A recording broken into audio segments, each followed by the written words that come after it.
And I hope you will warmly welcome Miss Tulip and Chuy Darm. Yay, Tulip! She's going to share her favorite verse. So, one time, Tulip.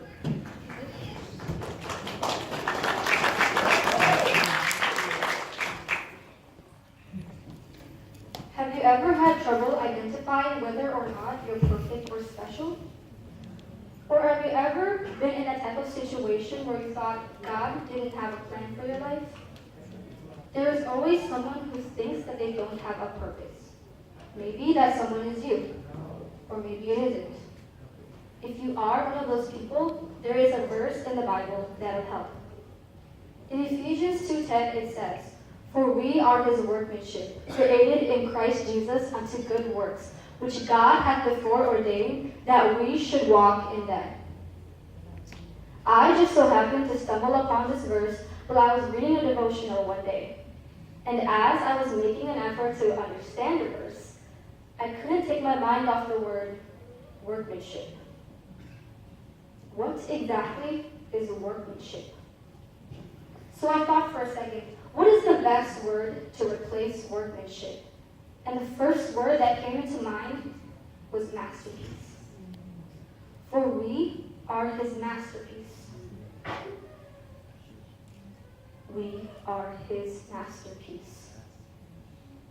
In fact, it left me at awe at how much God took the time to make us in his image and likeness.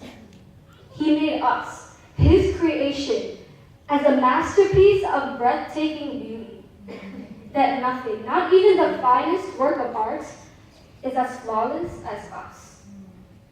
You can take this into account when you read Genesis chapter 1, verse 31, where God says, and I quote, "It was very good."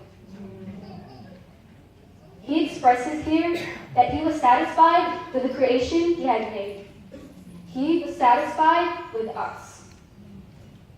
In the last part of the verse, it says, "Created in Christ Jesus unto good works, which God hath before ordained that we should walk in them."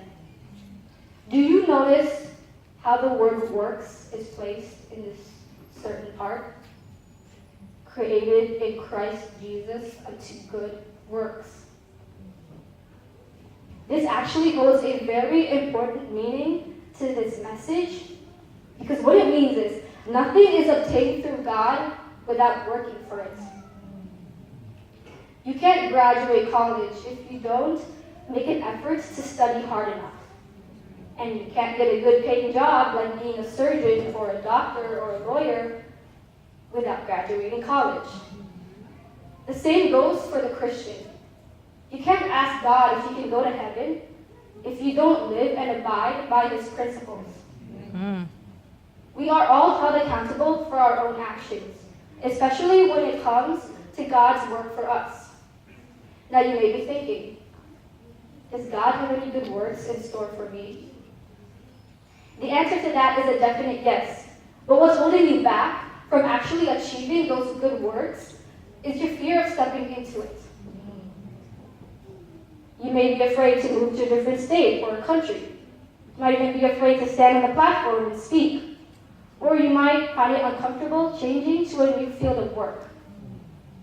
However, little do you know that moving to that country or standing on the platform or even changing your field of work can actually benefit you in some way, shape, or form.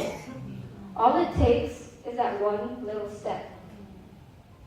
But what if I make a mistake? We all are human beings, and we all make mistakes. But what separates us from those people who don't believe in themselves is the knowledge that we have in Jesus Christ. It doesn't take the whole world to tell us that we're perfect, when really we're already perfect in God's eyes. We shouldn't let other people's opinions overrule and determine how we live our lives.